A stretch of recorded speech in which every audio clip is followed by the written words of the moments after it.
सन 1966 का 6ठे महीने का 15 तारीख का क्लास चल रहा था, चौथे पेज के मध्य में।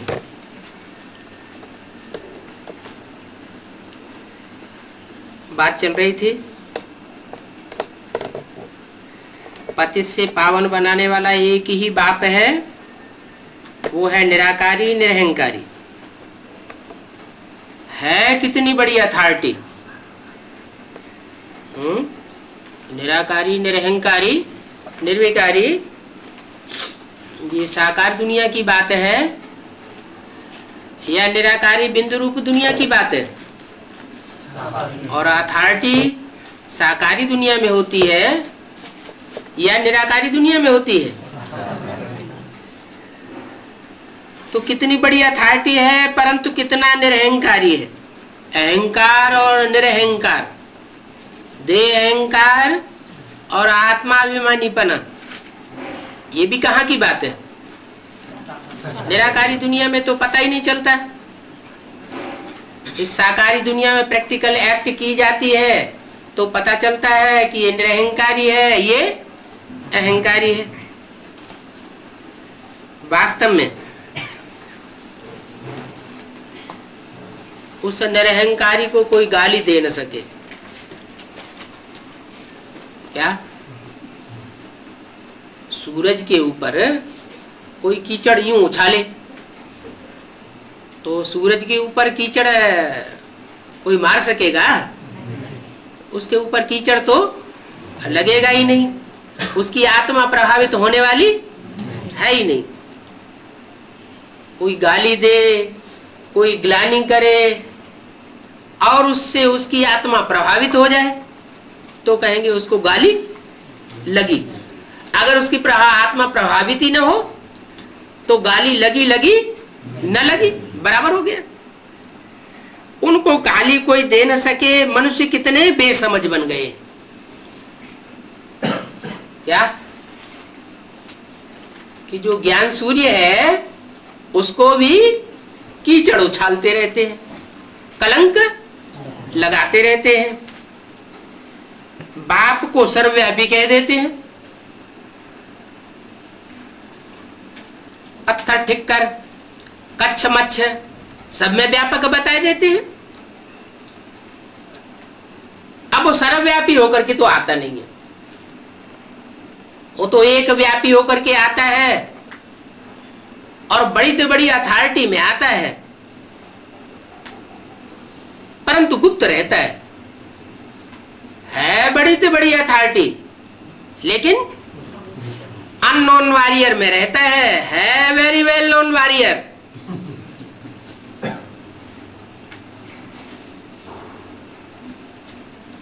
तो गुप्त अथॉरिटी है। सबसे बड़ी ग्लानि बाप की करते हैं, उसके बाद किसकी ग्लानि करते हैं? ब्रह्म की। बड़ी से बड़ी ग्लानि करते हैं बाप की, उसके बाद नंबर 2 की ग्लानि करते हैं ब्रह्मा की। बाप की करते हैं तो समझो सबकी ही करते हैं। क्यों? ये क्या बात हुई कि बाप की ग्लानि कर दी माने सबकी कर दी? कोई परिवार है, परिवार में 10, 15, 20, 50 बच्चे हैं, 10, 20, 50 भांति है और परिवार के मुखिया की बेइज्जती कर दी तो माना सबकी बेइज्जती हो गई। बाप कहते हैं ऐसे बड़े बाप को डिफेम करते करते तुम क्या बन जाते हो। जो ऊंच ते ऊंच को डिफेम करते हैं वो खुद डिफेम हो जाते हैं। डिफेमेशन माया रावण कराती है। क्या कहा? ये ग्लानि कराने वाला कौन है? माया और रावण, उनकी भी जोड़ी है। जैसे लक्ष्मी नारायण की जोड़ी है, उनकी शास्त्रों में कोई ग्लानि नहीं है और वो किसी की ग्लानि करते भी नहीं है। ऐसे ही माया रावण की जोड़ी है। माया से सुप्रीम सोल बाप का क्या कनेक्शन बनता है? बेटी है। तो बेटी का संबंध जो है वो साकार दुनिया का संबंध होता है या निराकारी दुनिया का संबंध होता है? साकारी दुनिया का संबंध होता है। साकारी दुनिया का जो संबंध होता है वो प्रैक्टिकल में होता है। क्या प्रैक्टिकल में होता है? वो बाप की बड़ी बच्ची है या छोटी बच्ची है? बड़ी बच्ची है, बड़े दिमाग वाली है। बाप बुद्धिमानों की बुद्धि है, तो जो बड़ी बच्ची है वो भी बुद्धिमानों की बुद्धि है, क्योंकि उसकी अम्मा भी बुद्धिमानों की बुद्धि थी। क्या बेटी किसके ऊपर जाती है? बाप के ऊपर जाती है कि माँ के ऊपर जाती है? माँ के ऊपर जाती है। बेटी जाती है माँ के ऊपर और बेटा जाता है बाप के ऊपर। तो बेटा कौन है? नो। सुप्रीम सोल बाप का बेटा कौन है? नहीं नहीं, क्लियर बताओ। ऐसे रावण कहने से तो समझ नहीं आएगा। है प्रजापिता। प्रजापिता तो प्रजापिता है सबसे बड़ा बेटा सुप्रीम सोल बाप का। और जब वो सुप्रीम सोल बाप इस साकार सृष्टि पर आता है तो सबसे बड़ी बेटी बनती है माया। माया बेटी बनती है और रावण कौन बनता है? रावण कौन बनता है? जल्दी बताओ। है माया रावण के तुम सब पंजे में फंसे हुए। क्या कहा? तुम सब माया रावण के पंजे में फंसे हुए हो। माया के पंजे में काम क्रोध लोभ मोह अहंकार, ये माया हो गई। इस पंजे से मुक्त होना तुम्हारा काम नहीं है। क्या तुम छटपटाते तो रहोगे, लेकिन छटपटारे रहने से तुम्हारे से काम नहीं चलने वाला है। कब तक? जब तक तुम पूरी बाप की शरण में ना आ जाओ। अब बाप तुम बच्चों को समझाते हैं, ऊंचते ऊंच एक बाप ही है। माना किससे ऊंच? ऊंचते ऊंच है तो ये कंपटीशन किससे किया? नहीं, ऊंचते ऊंच कहा तो कोई नीचते नीच भी होंगे ना। तो मनुष्य जो पिताएं हैं उनसे, मनुष्यों में जो पिताएं हैं नंबरवार, उनसे कंपटीशन किया। और ऊंचे की कंपटीशन भी किससे होगी? ऊंचों से होगी। तो ऊंचे जो ऊंचे ऊंचे धर्म पिताएं हैं वो है ऊंचे ऊंचे। इब्राहिम है, बुद्ध है, क्राइस्ट है, गुरु नानक है, ये सब क्या है? ऊंचे ऊंचे धर्म पिताएं हैं। और ऊंचे ऊंचे धर्म पिताओं में भी ऊंचते ऊंचे कौन है? इन धर्म पिताओं में भी सबसे ऊंचा है प्रजापिता। शिव बाप नहीं कहेंगे। शिव बाप की किसी से कंपटीशन नहीं की जा सकती। क्यों? क्योंकि वो जन्म मरण के चक्कर में आता ही नहीं। वो तो आत्माओं के बीच में कंपटीशन करने वाली चीज ही नहीं है। वो तो तुरीय है। कंपटीशन उसकी की जा सकती है जिसके गुण समान मिलते हो। तो वो सुप्रीम सोल बाप की कंपटीशन की बात नहीं है। सुप्रीम सोल बाप जिस प्रजापिता में प्रवेश करता है वो प्रजापिता इस सृष्टि की ऊंचते ऊंच अथॉरिटी बनता है। हाँ, उसमें शिव प्रवेश है इसलिए ऊंचे ऊंचा अथॉरिटी बनता है। अगर प्रवेश न होता है तो 63 जन्म में पता नहीं चलता। प्रजापिता प्रजापिता कब साबित होता है? जबकि सुप्रीम सोल प्रवेश करके ज्ञान देता है। तो ऊंचे ऊंचे एक बाप है, वो है निराकार। ये है निराकार। कौन? ये ब्रह्मा है निराकार। ऐसे नहीं कहा, वो है निराकार। ये ब्रह्मा तो माँ का पार्ट है, ये बाप का पार्ट नहीं है। और माँ तो होती है साकारी और बाप होता है निराकारी। बाप होता है बीज और माँ होती है बीज को धारण करने वाली धरणी। तो धरणी तो साकारी होती है। तो साकार और निराकार, वो है निराकारी दुनिया में रहने वाला। क्या बाप कहां का रहने वाला है? निराकारी दुनिया कितनी है? एक ही है कि दो चार है? एक ही है। तुम इस साकार सृष्टि पर परम धाम उतार लेंगे तो दूसरी होगी कि नहीं? इस साकार सृष्टि पर ही कोई निराकारी दुनिया बन जाएगी कि नहीं बन जाएगी? जहां जितनी भी आत्माओं का संगठन होगा सारी आत्मा निराकारी स्टेज में होंगी, सारी ही तपस्वी स्वरूप होंगी। तो वो निराकारी दुनिया का रहने वाला है। विशेष और वायसलेस इस दुनिया को कहा जाता है। तो वो है निराकारी दुनिया का रहने वाला। और वो बीज जिसमें प्रवेश करता है वो कहां का रहने वाला है? साकारी दुनिया का रहने वाला। अच्छा, वो जिसमें प्रवेश करता है उसको आप समान बनाए लेता है। जब आप समान बनाए लेता है तो वो इस सृष्टि पर जो निराकारी दुनिया है उसका रहने वाला बन जाता है। कौन? साकारी बाप, राम बाप। और राम बाप जिसके दिलो दिमाग में प्रवेश करता है वो कहां का रहने वाला है? राम बाप। राम बाप जिसके दिलो दिमाग में प्रवेश करता है, अरे माता में ही तो प्रवेश करेगा दिलो दिमाग में। तो जिसके दिलो दिमाग में प्रवेश करता है वो कहां का रहने वाला है? वो साकारी दुनिया का रहने वाला है। वो साकारी दुनिया कहां होती है? इस सृष्टि में कहां? हाँ, पृथ्वी पर। कहां? पृथ्वी पर भी कह देंगे। हाँ, भारत में। भारत में भी कहां? दिल्ली। दिल्ली है सारी दुनिया का दिल। जितने भी धर्म के बड़े बड़े हुए हैं दिग्गज, उन्होंने दिल्ली पर राज्य किया है। माँ के ऊपर हर बच्चे का राज्य होता है। हर बच्चे का हक होता है कि माँ के ऊपर अपनी अथॉरिटी रखे। माँ मेरी है। बाप के ऊपर अथॉरिटी चले चले न चले, लेकिन माँ के ऊपर हर बच्चे की अथॉरिटी होती है।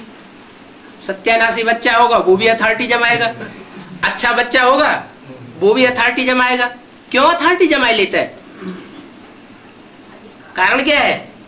ये अधिकार क्यों जमा लेता है हर बच्चा? क्योंकि माँ होती है साकारी, बाप है निराकारी, इसलिए वो पकड़ में ही नहीं आता है। सतयुग है वॉइसलेस वर्ल्ड शिवालय।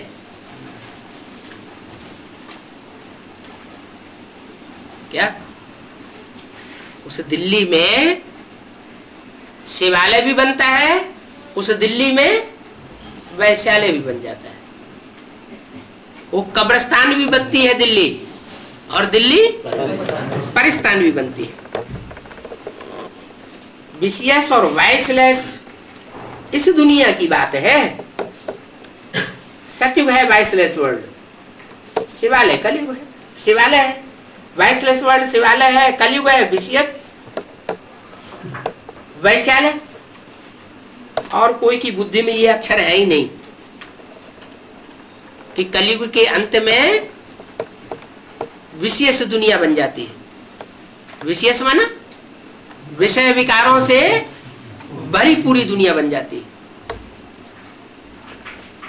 एक तरफ विषय विकारों से भरी पूरी दुनिया बनती है। क्यों बनती है?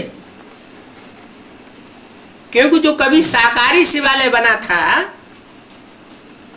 निराकारी दुनिया बनी थी, कहां? साकार सृष्टि पर भारत में कोई निराकारी दुनिया बनी थी। वो ही निराकारी दुनिया इस समय हाँ पतित साकारी दृष्टि वाले देह अभिमानी सांडे उसके ऊपर अधिकार जमा लेते हैं। कहां की बात है? हाँ, कलयुग के अंत में किस स्थान की बात है? अरे दिल्ली निराकारी दुनिया बनती नहीं, दिल्ली तो साकारी दुनिया है। माउंट आबू, माउंट आबू जो कभी निराकारी दुनिया थी 5000 साल पहले, वो निराकारी दुनिया जहां निराकार का राज्य था, माने निराकारी स्टेज वाले का राज्य था, वही निराकारी दुनिया में कलयुग के अंत में किसका राज्य हो जाता है? माया रावण का राज्य हो जाता है। अब वो माया रावण वहां से हटे, क्या वो वहां से हटे, उसको हिलाया जाए, तब दिल्ली में परिस्थान बने। तब तक दिल्ली भी क्या है? कब्रिस्तान है। तो सतयुग है वैश्लेष वर्ल्ड शिवालय और कलयुग है विशेष वर्ल्ड वैश्यालय। और वहां माउंट आबू में किसका राज्य हो जाता है? माया रावण का राज्य हो जाता है। माया से क्या संबंध है? बाप का बेटी है। माँ का नाम क्या था? उस बेटे की माँ का नाम क्या था? अरे नहीं मालूम? सरस्वती, जगदम्बा। जगदम्बा सरस्वती उसकी माँ का नाम था ना। तो जब माँ चली जाती है खुदा न खास्ता, तो उसकी सीट कौन लेती है?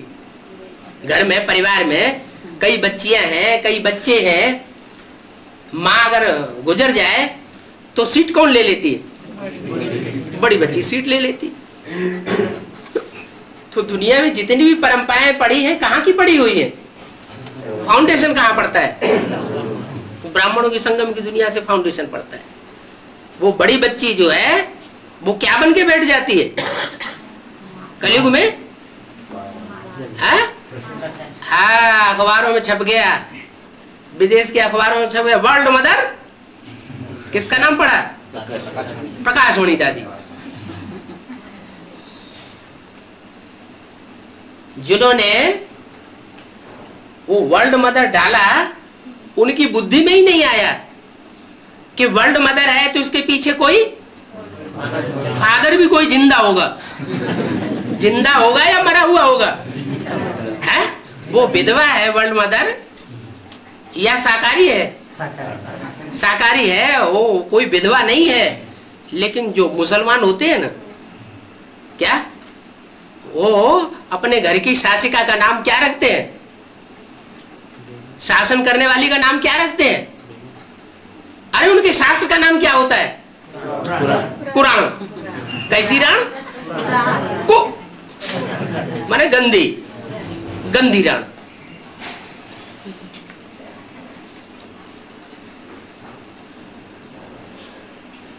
सबसे जास्ती ग्लानि किसकी करते हैं? बाप की ग्लानि करते हैं। अच्छा, बाप को ग्लानि लगती नहीं है? बाप को ग्लानि लगती नहीं। और बाप की सबसे जास्ती लड़ाई किससे है? माया रावण से। तो ग्लानि एक दूसरे की दोनों करते हैं या एक करता है, एक नहीं करता है? बाप सच्चाई बताइए। अरे गुरु नानक ने कहा असंख्य चोर हरामखोर। तो ये झूठा कहा है या सच्चा कहा? सच्चा कहा ना। तो जब सच्चा कहा जाएगा तो सच्ची कहने से मिर्ची लगती है। और जो चोर है ही नहीं, उस चोर को चोर कहा जाएगा तो उसको कोई परवाह नहीं पड़ेगी। क्यों? जानता है हमने चोरी की नहीं, हमको कोई चोरी साबित कर नहीं सकता। इसलिए माया बेटी को ग्लानि लगती है।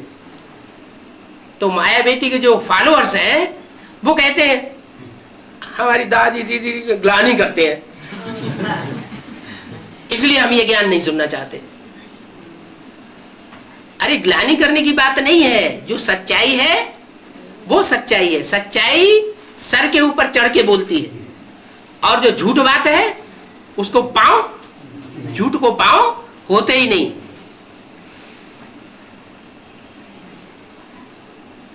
ये अक्षर किसी की बुद्धि में नहीं है। शिवालय और वैश्यालय, ये दुनिया शिवालय कब बनती है, ये दुनिया वैश्यालय कब बनती है, किसी की बुद्धि में नहीं है। विषय विकार का आलय कौन बनाता है? माया बेटी बनाती है। और शिव का आलय कौन बनाता है? शिव बाप बनाता है। शिव बाप में विषय विकार की बात है ही नहीं। कहां शिव और कहां उसका उल्टा कर दो। शिव का उल्टा क्या हुआ? विष। दोनों अपोजिशन में है। कहां शिवालय, कहां वैश्यालय, कहां शिव और कहां विष। द्वापर से कौन सी दुनिया बनती है? विषय विकार की दुनिया। रावण के 10 सिरों की दुनिया बनती है कब से? 2 द्वापर से, जब द्वैतवादी दुनिया शुरू होती है। बाप आकर के एक मत की दुनिया बनाते हैं। जो एक मत की दुनिया है वो एक ही बना सकता है, और अनेक मतों की दुनिया रावण के अनेक सिर बनाते हैं। तो ये दुनिया अभी नरक है, ये भी कोई समझते नहीं है। क्या क्या नहीं समझते हैं कि हम नरक में गोते खा रहे हैं, हम नरक में हैं, समझते नहीं हैं। क्या कहते हैं? वो मरा तो कहां पधारा? स्वर्ग पधारा। जब कहते हो स्वर्ग पधारा तो इस दुनिया में क्या हुआ? नरक ही हुआ ना। लेकिन समझते नहीं है। अभी तुम बच्चे सारे सृष्टि को चक्कर को जान गए, बाप को भी जान लिया है। क्या?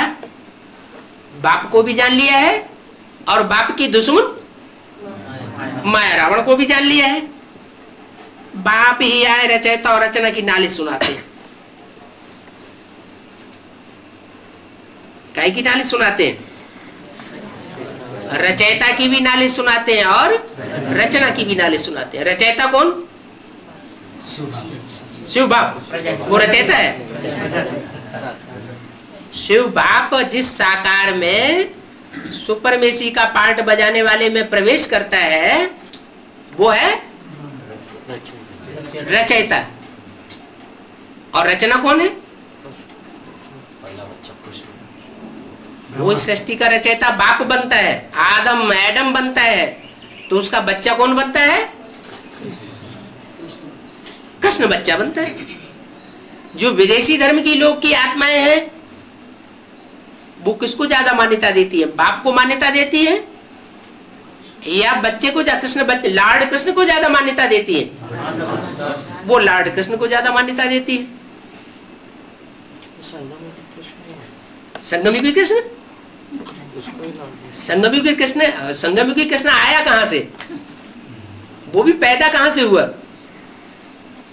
संगमयुगी कृष्ण का बाप कौन? संगमयुगी कृष्ण है तो उसको संगमयुगी कृष्ण किसने बनाया? नारायण को किसने बनाया? नारायण का भी तो कोई बनाने वाला है ना। तो उसको ध्यान नहीं देते, उसको समझ ही नहीं पाते। समझते हैं तो सिर्फ इतना समझते हैं बिंदु है। अरे बिंदु है, बिंदु का तो कोई अस्तित्व नहीं हुआ। बिंदु जब तक साकार में न प्रवेश करे तब तक कोई कार्य कर ही नहीं सकता। बाप आए रचयिता और रचना की लालिश सुनाते हैं। देवताएं भी त्रिकालदर्शी नहीं है। भले तीसरा नेत्र देते हैं देवताओं को, क्या शंकर को तीसरा नेत्र दिया है, लेकिन उसमें भी 16 त्रिनेत्री कौन सी है? शिव, जिसे सदा शिव कहा जाता है, शिव नेत्र कहा जाता है, वही त्रिनेत्री है। वही पार्ट बजाती है त्रिकालदर्शी का। जबकि पीछे नंबर वालों में ही नॉलेज नहीं है तो आगे वालों को कैसे हो सकती है? क्या जो लक्ष्मी नारायण बने सतयुग में, Lakshmi Narayan the first second third, Treta में जो राम बना फर्स्ट सेकंड थर्ड, उनमें ही नॉलेज नहीं है तो बाद वालों में नॉलेज होने का सवाल ही पैदा नहीं होता। बाप ने ही ऐसे कर्म सिखाए हैं जो इतना ऊंचे विश्व के मालिक बनते हैं। सबसे ऊंची विश्व कौन सा है और उसकी जनसंख्या कितनी होती है? 550 करोड़ सबसे ऊंचा विश्व है कि वो नरक का विश्व है? वो सबसे नीचे की कैटेगरी है, सबसे ऊंची कैटेगरी है। सबसे ऊंची से ऊंची विश्व कौन सा है? 9 लाख।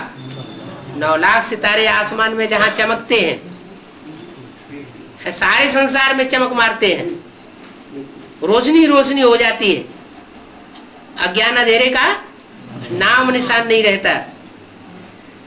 तो बाप ने ऐसे कर्म सिखाए हैं जो इतना ऊंचे विश्व के मालिक बनते हैं।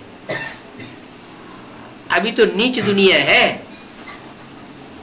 नीच दुनिया में जो शासन करने वाले हैं वो भी नीच हैं। तुम्हारी बुद्धि में ये सारा नॉलेज है और ये नॉलेज बाप ही आकर के देते हैं, किसकी बुद्धि में है ही नहीं। सतयुग में जो देवी देवताएं थे वो कहां गए? ये किसी की बुद्धि में ही नहीं आता है। कहां गए? वो समझते हैं कि ऊपर है कोई स्वर्ग की दुनिया, वहां बैठे होंगे। ऊपर नहीं बैठे हैं, इसी साकारी दुनिया में ऊंची स्टेज में है। क्या दुनिया भी बातों के मनन चिंतन मंथन में लगी हुई है। जो दुनिया भस्म होने वाली है, उस भस्म होने वाली दुनिया के महलमाड़ियों, अटारियों और माया के पाम्पन शो में उनकी बुद्धि फंसी हुई है। और जो बाप के ऊंचे ऊंचे बच्चे हैं उनकी बुद्धि नई दुनिया की मनन चिंतन मंथन और निर्माण में लगी हुई है। कोई कह नहीं सकते कि हमको यह ईश्वरीय नॉलेज है। सन्यासियों का तो मार्ग ही अलग है, यहां तो है प्रवृत्ति मार्ग। दोनों रीति चलते हैं, यहां दोनों में कोई तीखा चल पड़ता है। कहां देखा जाता है स्त्री तीखी चल पड़ती है, कहां देखा जाता है पुरुष तीखा चल पड़ता है। जो तीखा जाता है पुरुषार्थ में, ज्ञान में, योग में, धारणा में, सेवा में, वो ऊंच पद पा लेते हैं। दूसरे को इतना बुद्धि में नहीं बैठेगा तो कम पद पाए लेंगे। हर एक की तकदीर, हिसाब किताब अपना अपना है। कोई की स्त्री ज्ञान सुनती है, पति ज्ञान नहीं सुनता है। होता है ना ऐसे? स्त्री सुन लेती है, उसकी बुद्धि में जल्दी बैठ जाता है, पति की बुद्धि में नहीं बैठता है। अब परंपरा से होता क्या आया? पति पत्नी को कंट्रोल करता आया। पत्नी की बुद्धि में ज्ञान बैठ जाता है, पति की बुद्धि में ज्ञान बैठता नहीं है। तो क्या होता है फिर कसम कस शुरू हो जाती है।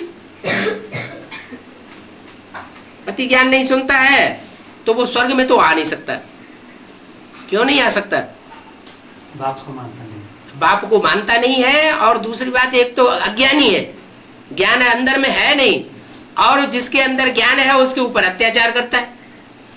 तो क्या होगा? ऐसे नहीं कि स्त्री को ज्ञान मिलता है तो भू भू करती नहीं है, वो कुछ न कुछ सुनाती तो है, सुनाने की कोशिश करती है, लेकिन वो जानते हुए भी, सुनते हुए भी अनसुना कर देता है। सच्चाई को समझते हुए भी स्वीकार नहीं करता है। तो स्वर्ग में तो आ न सके। तुम बच्चों का ये सारा ज्ञान बुद्धि में रहना चाहिए। शिव बाबा को हम जान गए हैं।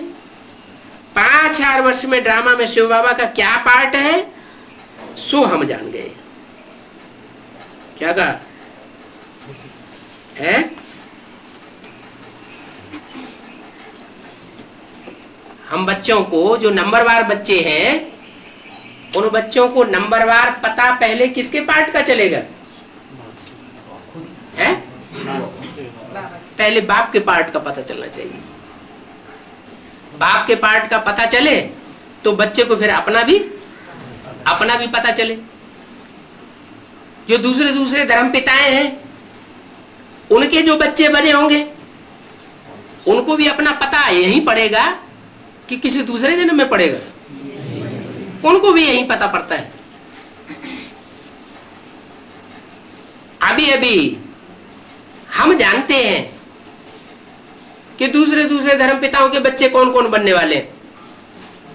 हमारी बुद्धि में जल्दी बैठता है, क्योंकि जो बड़ा बच्चा होता है वो ज्यादा जानकार होता है, जो बाद में जिनकी पैदाइश होगी वो उतनी जानकारी वाले नहीं होते।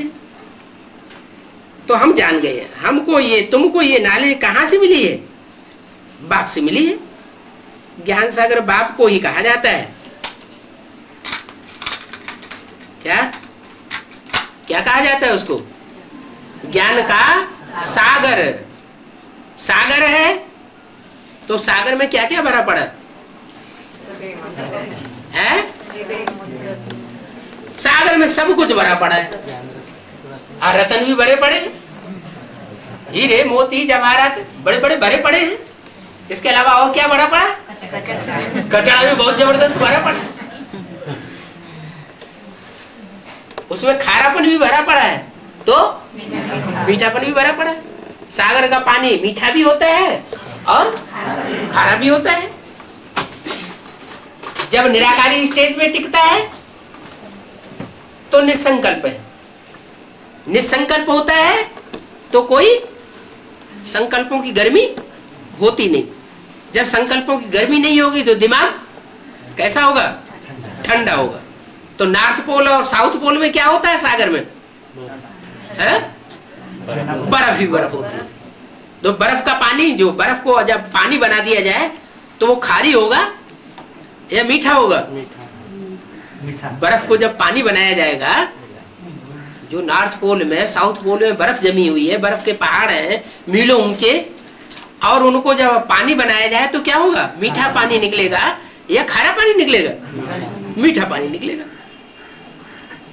तो जब निराकारी स्टेज हो जाती है तो सागर मीठा हो जाता है, और जब साकारी स्टेज है तो सागर खारा है। तो सागर मीठा भी है, सागर खारा भी है। ज्ञान सागर बाप को ही कहा जाता है। क्या? भले उसमें कचरा भी भरा पड़ा है, भले उसमें हाँ ज्ञान भी भरा पड़ा है, लेकिन वो ज्ञान का सागर है। सागर और नदियों का कनेक्शन है। नदियां कहां से निकलती हैं? सागर से निकलती हैं। तब सागर क्या होता है? बाप होता है। बच्चियां कहां से निकलते हैं? बाप से निकलते हैं। तो जब पैदाइश होती है नदियों की, बाप बन करके पानी उड़ता है, पहाड़ों से टकराता है तो नदियां बहती है। तो नदियां निकलती कहां से? सागर से ही निकलती है। तो क्या हुई वो सब नदियां? सागर की रचना हुई, बेटी हुई। सिंध सरस्वती नाम दिया हुआ है, गंगा नाम दिया हुआ है, यमुना नाम दिया हुआ है, ब्रह्मपुत्रा नाम दिया हुआ है। भांति भांति की नदी है। ब्रह्मपुत्रा ऊंची ऊंची स्टेज में सदैव बहती है, लास्ट में आकर के सागर में गिरती है। और नदियां गंगा यमुना ऊंचाई से आती है और नीचे मैदान में आकर के नीची स्टेज में आ जाती है। गड़े गड़ीचियों का कचरा उनमें मिलता रहता है, और लास्ट में आकर के वो भी कहाँ मिलती है? सीधे सागर में नहीं मिलती है। गंगा पहले मिलती है ब्रह्मपुत्रा में। कहाँ मिलती है? ब्रह्मपुत्रा में, और फिर ब्रह्मपुत्रा मिलती है सागर में। तो नदियां भांति भांति की हैं। सारी सृष्टि की आदि मध्य अंत को तुम जानते हो, नंबरवार पुरुषार्थ अनुसार जानते हो। तो ये स्कूल हो गया ना। मनुष्य से देवता बनने के लिए ये स्कूल निकालते हैं। पढ़ाने वाला एक ही बाप है। बाप समझाते हैं तुम भारतवासी स्वर्गवासी थे, अभी नरकवासी बने हो। ये बुद्धि में रहना चाहिए। अपनी बुद्धि में होगा तो दूसरों से भी पूछ सकेंगे तुम कहाँ के वासी हो। कोई से पूछो तुम कहाँ के वासी हो तो क्या कहेंगे? हैं? हम भारतवासी हैं। ऐसे कहेंगे। हाँ कहेंगे भारतवासी, लेकिन भारत में स्वर्ग है, स्वर्गवासी है या नरकवासी है? भारत क्या हो गया अभी? नरकवासी हो गया। अब नरकवासी बने हो, 84 जन्म लिए हैं। सो अब तुम जानते हो, और कोई की बुद्धि में नहीं है, क्योंकि दूसरे धर्म वाले तो कह देते हैं कि जन्म होते ही नहीं। क्या? आत्मा पुनर्जन्म लेती ही नहीं। और हिंदू क्या कह देते हैं? आत्मा 84 लाख योनियों में जन्म लेती है। तो वो भी सच्चाई नहीं जानते। तुम क्या जानते हो? कि ना आत्मा 84 लाख योनियों में जाती है और ना आत्मा पुनर्जन्म से मुक्त है। ऐसे नहीं कि आत्मा का पुनर्जन्म होता ही नहीं। आत्मा सिर्फ ज्यादा से ज्यादा 84 जन्म ले सकती है, और कम से कम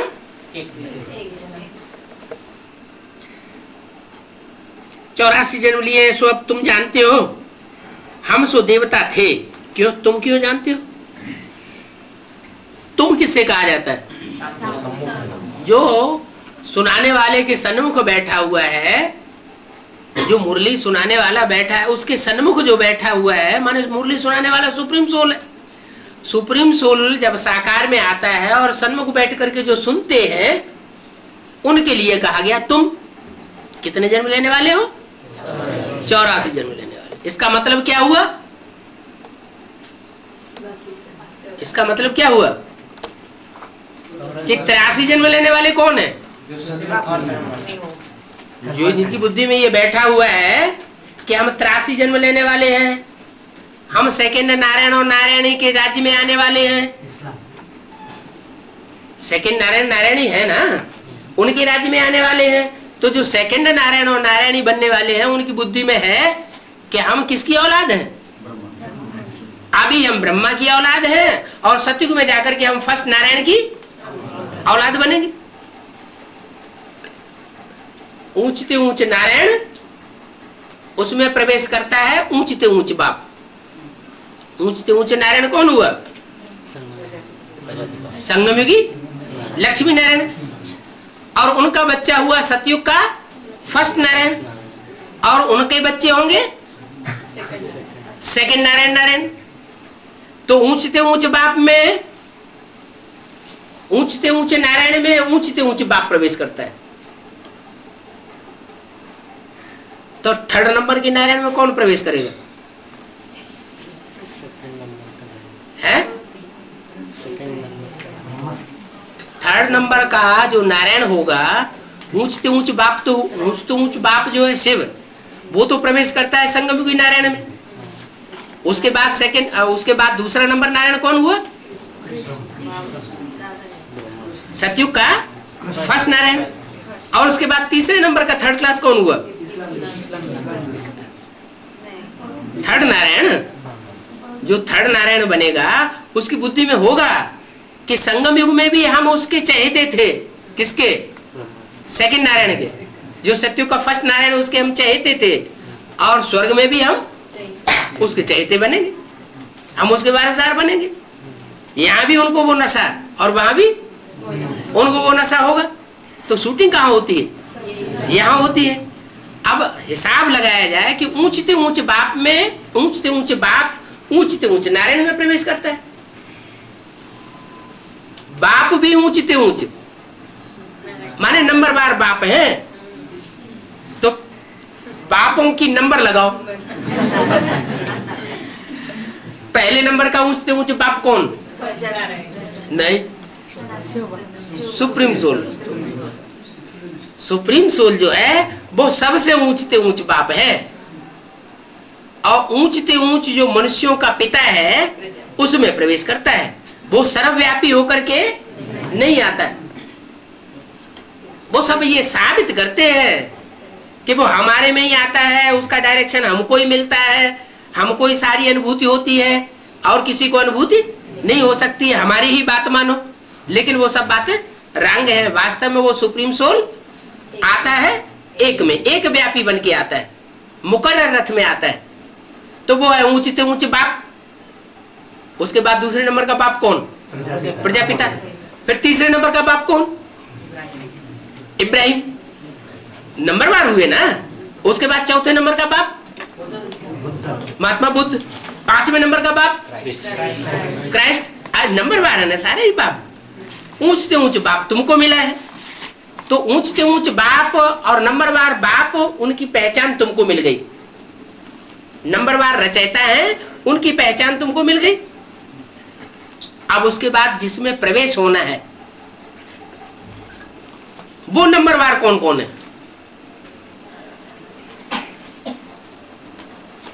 पहले नंबर का नारायण कौन है? प्रजापिता। दूसरे नंबर का नारायण कौन है?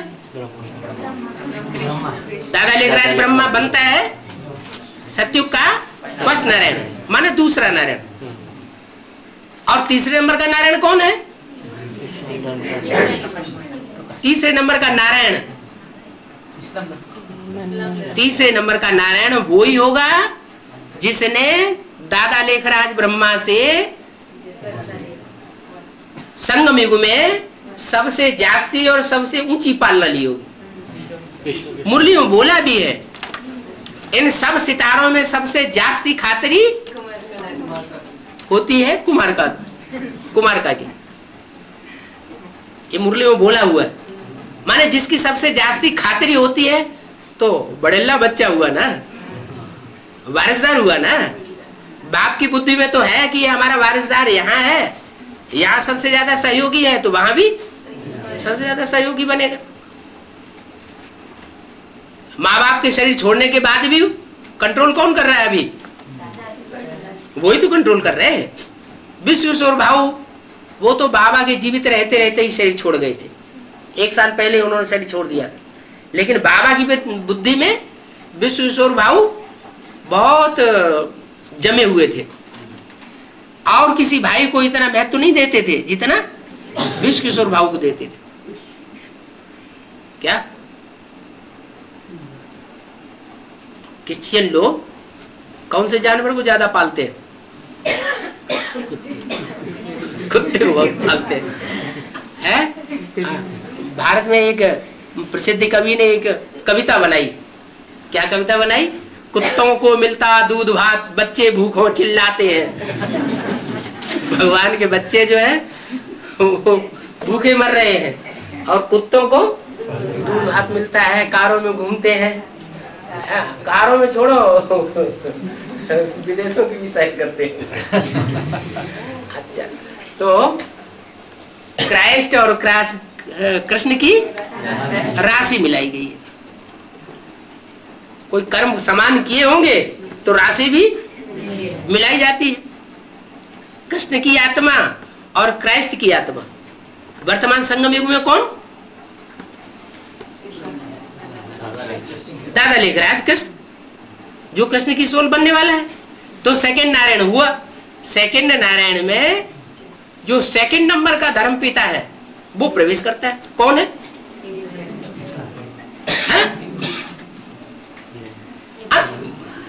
साकारी रीत से तो इब्राहिम है। साकारी रीत से कहा जाए तो इब्राहिम जो है वो नंबर 2 का पिता है।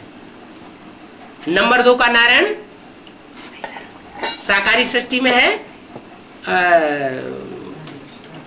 क्या नाम, जिसने ब्रह्मा बाबा से जास्ती पालना ली है, हाँ, जास्ती महत्व में पद पर रहा, विश्वेश्वर भाऊ और कुमार का दादी।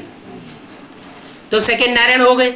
अब ये नंबर 2 के नारायण और नंबर 2 का धर्म पिता वो उसमें प्रवेश करता है।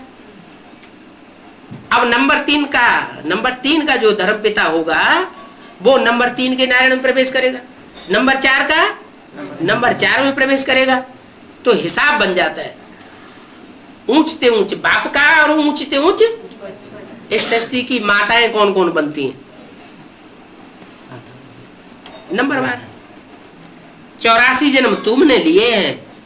क्या वो जो सेकंड नारायण बनेंगे वो 84 जन्म नहीं लेते, उनका 1 जन्म कम हो जाएगा। जो थर्ड नारायण बनेगा और उसकी प्रजा बनेगी उसके 3 जन्म कम हो जाएंगे। वो 83 जन्म, वो 82 जन्म लेंगे। 84 जन्म तो तुम जानते हो। क्या जानते हो? कि हम पूरे 84 जन्म लेने वाले, हम ऑलराउंड पार्टधारी है।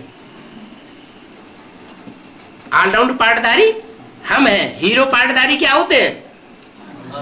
ऑलराउंड पार्टधारी होते हैं। हीरो कभी बीच में से छूट के चला जाता है क्या ड्रामा में से?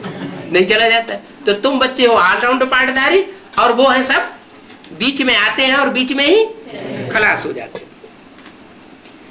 हम सो देवता थे, फिर हम क्षत्रिय बने, अब हम ब्राह्मण बने हैं, सो फिर हम देवता बनेंगे। पहले नंबर में हम ब्राह्मण बनते हैं, पहले नंबर में हम सो देवता बनते हैं, सो क्षत्रिय बनते हैं, सो वैश्य बनते हैं, फिर पहले नंबर में हम शूद्र बनते हैं, फिर पहले नंबर में हम ब्राह्मण। ये चक्कर चलता रहता है हमारा। और जो दूसरी आत्माएं हैं, मनुष्य आत्माएं, कोई जरूरी नहीं है कि वो 100% ब्राह्मण बने न बने। 16 कला संपूर्ण पक्के ब्राह्मण तो वो बनते ही नहीं। हो सकता है कि वो सतयुग में भी ना है। कुछ ऐसे भी ब्राह्मण होते हैं जो सतयुग में जन्म लेते ही नहीं, त्रेता में जाके जन्म लेंगे। और जो द्वापर से आकर के आत्माएं जन्म लेती है, वो तो क्षत्रिय भी नहीं बनती, वो तो विशेष के विशेष ही रह जाते हैं। वो बाप को अंत तक, जब ड्रामा बिल्कुल लास्ट में सब आत्माएं वापस जाने वाली होंगी, तब भी उनकी बुद्धि में ये नहीं बैठेगा कि बाप विशेष नहीं है। अंत तक उनकी बुद्धि में ये बैठे रहेगा क्या कि प्रजापिता विशेष है। तो कौन सी दुनिया में जाके जन्म लेंगी? विशेष दुनिया में जाके जन्म लेंगे। तो अभी हम ब्राह्मण बनने हैं, सो देवता बनने के लिए बाप हमको अच्छे कर्म सिखाते हैं। क्या कहा? ऊंच ते ऊंच बाप है तो कर्म भी ऊंच ते ऊंच अच्छे करना सिखाता है। इसका मतलब और जो नंबरवार बाप हैं तो नंबरवार कर्म करना सिखाते हैं। ऊंच ते ऊंच और अच्छे ते अच्छे कर्म करना नहीं सिखाते हैं। कोई कोई बाप ऐसे भी होते हैं, जा उसकी चोरी कर ला जाके। माताएं भी ऐसी होती, चोरी करना सिखाई देती। तो माँ बाप जैसे होंगे तो बच्चे भी वैसे ही बन जाते। तो एक तो पवित्र बनो, बाप कहते हैं, और संपूर्ण निर्विकारी, संपूर्ण गुण संपन्न बनो। और यही तुमको बनना है। क्या? संपूर्ण पवित्र भी यहां बनना है, इसी जन्म में, इसी दुनिया में। और संपूर्ण निर्विकारी भी यहां बनना है। किसी की बात सुन करके इस बात में संशय नहीं लाना। क्या कोई कहे है इस दुनिया में कहां से हम बन जाएंगे 16 कला संपूर्ण देवता? यहां पुरुषार्थ करेंगे तो अगले जन्म में जाके बनेंगे। वो तथाकथित ब्राह्मणों की बुद्धि में क्या है? यहां देवता बनेंगे, ये अगले जन्म में बनेंगे। वो समझते हैं हम अगले जन्म में बनेंगे। तुम्हारी बुद्धि में है, हमको तो यही बनना है। तो संस्कार भरे हुए हैं हर आत्मा में, इसमें कोई किसी की गलती नहीं है। क्या? जिसमें जैसे संस्कार भरे हुए होंगे वो वैसा ही मनन चिंतन मंथन करेगा। जिसने राधा कृष्ण जैसे बच्चों को जन्म नहीं दिया है तो उसकी बुद्धि में राधा कृष्ण की पैदाइश कैसे होगी, वो दुनिया कैसे बनेगी, वो बात उनकी बुद्धि में नहीं आएगी। तो तुमको यही संपन्न बनना है, इसलिए पक्का कर लो कि किसी को दुख नहीं देना है। क्या क्या बात पक्की करो? सारा ज्ञान इसमें भरा हुआ है, सारे गुणों का भंडार भरा हुआ है। क्या पक्का करो? कि किसी को दुख नहीं देना है। न मनसा से दुख देने की बात आए, न वाचा में दुख देने की बात आए, और न कर्मेंद्रियों से किसी को दुख देने की बात आए। न दुख दो और न दुख लो। पहली बात तो कोई कोई पूरी भी कर लेते हैं, क्या हम किसी को दुख नहीं देंगे, लेकिन फिर खुद दुखी हो जाते हैं। तो खुद दुखी हो गए तो जो अपने को ही दुख दे रहे हैं वो दूसरों को सुख दे पाएंगे? जो खुद ही दुखी हो रहा है तो जो खुद दुखी है वो दूसरों को भी दुखी करेगा। खुद तमो प्रधान है तो दूसरों को भी तामसी बनाएगा। खुद सुबह से लेकर रड़िया दुखिया करता रहता है तो दूसरों को भी रड़िया दुखिया बनाएगा। तामसी आत्मा दूसरों को दुख देती है और जितना सात्विकी आत्मा होती है उतना दूसरों को सुख देती है। तो किसी को दुख नहीं दो, और वो तो तब होगा जब शिव बाबा को याद करेंगे। क्या बीच बीच में दूसरे भी याद आते रहते हैं। तो ये पहचान है कि हम दुखदाई हैं, क्योंकि जब दुख देते हैं तो पता नहीं चलता, उस समय नहीं मालूम पड़ता कि हम दुख दे रहे हैं। पर दूसरा उंगली उठाता है कि देखो ये तो काम तुमने ठीक नहीं किया, तो पता चलता है हाँ बात तो ठीक है। तो ये पहचान है। क्या पहचान? कि सुखदाई कब बनेंगे? सुख देने वाले देवता कब बनेंगे? जब सिर्फ बाप को याद करेंगे और दूसरे कोई की बुद्धि में याद नहीं टिके। लेकिन होता क्या है, बाप को याद करने बैठते हैं तो बाप की जगह क्या होता है, तो दूसरे पहले आ जाते हैं याद। तो इसका मतलब हम खुद अभी दुखदाई हैं, सुखदाई बाप के बच्चे नहीं बने। एक बाप के भाई को दुख थोड़ा ही देना चाहिए। एक बाप के बच्चे हैं, आत्मा भाई है, तो दुखदाई होना नहीं चाहिए, क्योंकि सभी हमारे परिवार के तो हैं। वाटा घाटा तो होता ही रहता है।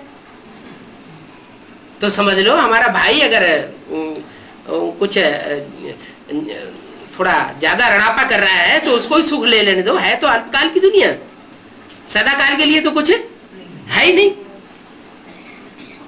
बाप की ग्लानि हो जाए तो इसमें तुम्हारा भला थोड़ा ही होगा। बाप की ग्लानि किस बात से होगी? कोई ये कहे कि तो आपस में ही लड़ते झगड़ते हैं, आपस में एक दूसरे को दुख दे रहे हैं, तो इससे साबित होगा कि ईश्वर के बच्चे हैं। तो ईश्वर बाप की ग्लानि हुई या महिमा हुई? ईश्वर के बच्चे होंगे। ईश्वर के बच्चे तो जरूर देवता होंगे। जो देवता बच्चे होंगे वो क्या होंगे? देने वाले होंगे या लेने की इच्छा रखने वाले होंगे? वो तो दाता होंगे। एक बाप के भाई को दुख थोड़े देंगे। बाप की ग्लानि हो जाए ये तो ठीक नहीं। इसलिए दैवी गुणों वाला बनना है। दैवी गुणों वाला सच्चा सोना कहा जाता है। जिसमें आसुरी गुण है वो मिक्स है, आत्मा में खाद पड़ती है। क्या त्रेता में कौन सी खाद पड़ गई? चांदी। चांदी की क्या खाद होती है? चांदी माना क्या? जो चांदी जैसी आत्माएं हैं, कम कीमत की आत्माएं हैं, वो द्वापर युग से प्रवेश करने लगी। कम कलाओं वाली आत्माएं द्वापर युग में आई और उनके संग के रंग में हम आने लगे, तो हम भी 14 कला बन गए। द्वापर युग में कापर जैसी आत्माएं आई जिनकी कीमत और ज्यादा कम है, उनके संग के रंग में हम आए तो हम और नीचे, हमारी कैटेगरी नीचे उतर गई। और कलयुग में लोहे जैसी आत्माएं ढेर की ढेर उतरने लग पड़ती है, तो उनके संग के रंग में हम और आ गए। अब द्वापर युग से हीरो पार्टधारी कहां पर है? वो तो किसी की बुद्धि में रहता नहीं। अभी संगम युग में हमारी बुद्धि में है क्या है कि हीरा कौन है, सोना कौन है, चांदी कौन है और लोहा कौन है? ये अभी हमारी बुद्धि में है। कापर कौन है? तो बताओ कौन कौन है? अच्छा, लोहा कौन कौन है? जो बड़े बड़े लोहे जैसे हैं, स्टील के बने हुए। हाँ, वो कौन कौन है बहुत चमकते हैं, चमक मार रहे हैं कलयुग की दुनिया में? है उन विशेष आत्मा को नाम बताओ। है अरे कलयुग की दुनिया में लोहे जैसे कौन कौन, फर्स्ट क्लास लोहे जैसे कौन से हैं? हैं? बताओ। अरे कलयुग की दुनिया में कौन कौन है बड़े बड़े? आज की दुनिया में नहीं, पूरे कलयुग में बड़े बड़े नाम बता दो। अरे बड़े बड़ों के नाम नहीं मालूम है? अशोक तो द्वापर में हुआ है। हाँ, हिटलर है, मुसोलिनी है, विवेकानंद है, ये सब क्या है? बड़े बड़े हैं, ये सब लोहे के हैं। क्या ये इनसे दुनिया इनके संग के रंग से हम क्या हुए? नीचे गिरे। किसी आचार्य रजनीश के फॉलोअर के सामने ये बातें करो तो नाराज हो जाएगा है? हमारे भगवान को लोहे का बताता है। अब उनकी शिक्षा क्या होती है? जो नीचते नीचे है उनकी शिक्षा नीचते नीचे होती है। आचार्य रजनीश की क्या शिक्षा थी?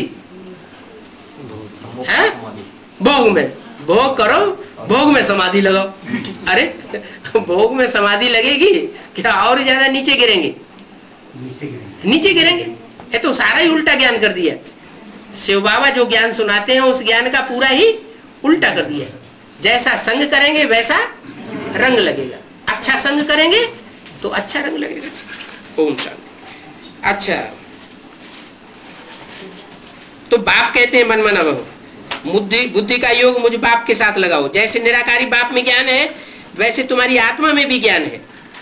क्या? तुम्हारी आत्मा में एडवांस नॉलेज अगर बाप की बुद्धि में है तो तुम्हारी बुद्धि में भी एडवांस नॉलेज है। हम आत्मा चैतन्य है, हम इस सृष्टि के आदि मध्य अंत को जानते हैं। बाप द्वारा 21 जन्मों के लिए हम चढ़ती कला वाले बनते हैं। बाप द्वारा, मां द्वारा नहीं, द्वारा। द्वारा माना मीडिया। मीडिया बताया, मीडिया कौन बनता है? जिस मीडिया के द्वारा हम 21 जन्मों के लिए चढ़ती कला वाले बनते हैं। 21वें जन्म की चढ़ती कला में भी हमको कौन ले जाएगा? वो मीडिया कौन होगा? मीडिया माने साकार, माना बाप होगा। अच्छा, माता पिता बाप दादा का याद प्यार, गुड मॉर्निंग। ओम शांति।